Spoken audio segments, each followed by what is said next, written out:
நாம் தமிழர் கட்சியோட நிர்வாகியான சாட்டை துரைமுருகன் என்னை ஏமாத்திட்டாருன்னு இலங்கை பெண் ஒருத்தவங்க பேசுற ஆடியோ வெளியாகி சோசியல் மீடியா ஃபுல்லா வைரல் ஆகிட்டு வருது.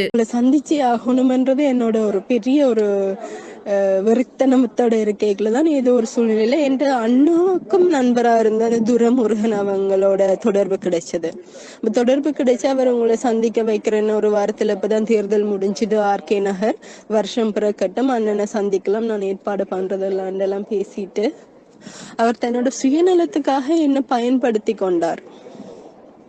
ஏதோ ஒரு காசு தேவை, ஒரு வியாபாரத்துல எனக்கு கொஞ்சம் காசு தேவை, தருவீங்களா, நான் இந்த நாள் திருப்பி தருவேன் அப்படின்னு சொல்லி எனக்கு ஓகே.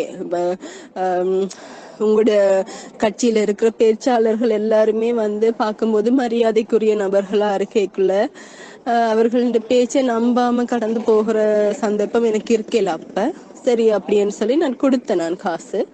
அப்ப திருப்பி சென்னையில வரைக்கும் சந்திப்பமா, அந்த நான் காசு எனக்கு திருப்பி கொடுக்குற நாளுக்கு அவர் சென்னைக்கு வரும்போது சந்திப்பமான்னு கேட்டுறப்போ நான் வந்து அவர் காசு கொடுக்கறதுக்காக தான் வந்திருக்கிறாருன்னு சொல்லி நான் ஒரு ரெஸ்டாரண்ட்ல லஞ்சுக்கு போயிட்டு சந்திச்சோம். ஆனா அவர் கடைசி வரைக்கும் அந்த காசு திருப்பி கொடுக்கறத பத்தி பேசல.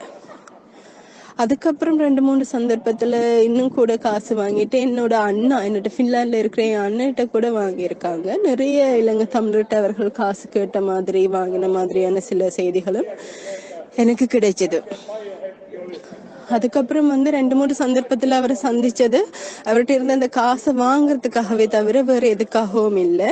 ஆனா இப்ப அவர் வந்து அவரை பற்றின சில குற்றச்சாட்டுகள் வரும்போது நான் ஒரு தப்பான பொண்ணாகவும் நான் கூப்பிடுற இடத்துக்கெல்லாம் போவேன் என்ற ஒரு பிம்பத்தை உங்கள்கிட்டயும் அல்லது இந்த கட்சியில அவர் சூழ்ந்து இருக்கிற நட்பு வட்டாரத்திலையும் என்னை பற்றி தப்பா பேசி இருக்கிறதா, தப்பா நம்ப வச்சிருக்கிறதா ஒரு செய்தி எனக்கு வந்துச்சேன்னா அந்த மாதிரி இல்லை. நான் அவங்க குடும்பம் பற்றி அறிஞ்சுதான் நான் பழகினதுன்றதை விட பெரிய பழக்கம் எதுவுமே கூட இருக்கல.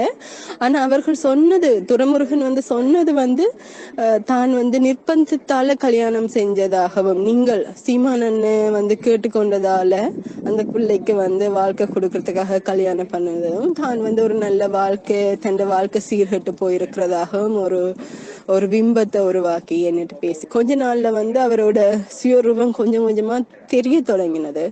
அப்படி தெரிய தொடங்கிக்கல நான் வந்து கல்யாண சுந்தரம் அவங்க கிட்டேயும் நான் வந்து கூப்பிட்டு சொல்லியிருக்கிறேன். கொஞ்ச நாள் போக இடும்பாவனம் கார்த்திக் அவங்க கிட்டேயும் நான் இந்த மாதிரி அவர் சரியில்லை, இப்படி தப்பா நடக்குது, அண்ணன் கிட்ட சொல்லுங்க அப்படின்னு சொன்னப்போ கார்த்திக் அதை என்ன நம்பின மாதிரி எனக்கு தெரியல. என்னட்ட இருந்து காசும் வாங்கிட்டு ஒரு சூழ்நிலையில தன் மேல குற்றம் சாட்டப்படைக்கல, அதுல இருந்து தப்பிக்கிறதுக்காக என் மேல குற்றம் சாட்டுறது அது அவரோட ஒரு இழிவான வேலையாக இருக்கலாம். அப்ப என்கிட்ட காசு பிடுங்கிட்டாங்கன்னா, என் மேல தப்பா பழி சுமத்துறாங்க, எனக்கு உதவி செய்யுங்கன்றதுக்காக நான் இதை போடலன்னா பான்மையில பேசிக்குள்ள அது இது கட்சிக்கு எப்படி சரியான விஷயமா இருக்கும் அண்ணா.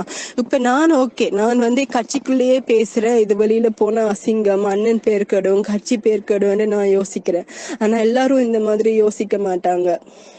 எனக்கு பயமா இருக்கு, உங்களோட உழைப்பு எல்லாத்தையுமே வந்து இந்த மாதிரி மக்கள் வீணாக்கிடுவாங்களோன்னு எனக்கு பயமா இருக்கு. நிறைய இந்த மாதிரி பொண்ணுங்க கிட்ட துரைமுருகன் பேசினதாகவும் அவங்கள ஏமாத்தினதும் மிஸ்யூஸ் பண்ணதாகவும் கூட சில பேர் சொல்றாங்க, நான் கேள்விப்பட்டேன். எனக்கு சென்னையில தான் நான் வாழணும்னு விருப்பம். நான் தமிழ்நாட்டை நேசிக்கிறேன், கனகாலமா தமிழ்நாட்டுல இருந்ததால எனக்கு அங்க வந்து வாழணும், அங்கேயே நிரந்தரமா இருக்கணும்னு விருப்பம். ஆனா இன்றைக்கு நான் வந்து இப்படி ஒரு தவறான ஒரு பெரிய தவறான ஒரு பிம்பத்தை என் மேல திணிச்சு மத்தவங்களுக்கு என்னை பத்தி ஒரு தவறான பிம்பத்தை உருவாக்கி இருக்கிறன்றப்போ எனக்கு சென்னைக்கு வார விருப்பம், அங்க வாழற ஆசையே எனக்கு இல்லாம போகுது. கஷ்டமா இருக்கு அண்ணா. என்கிட்ட ஒரு தோழி பேசும்போது சொன்னாங்க, அண்ணங்கிட்ட பேசும்போது நீ அழுது பேசு, எனக்கு அழ எல்லாம் வரல அண்ணா, எனக்கு அழ தெரியும்.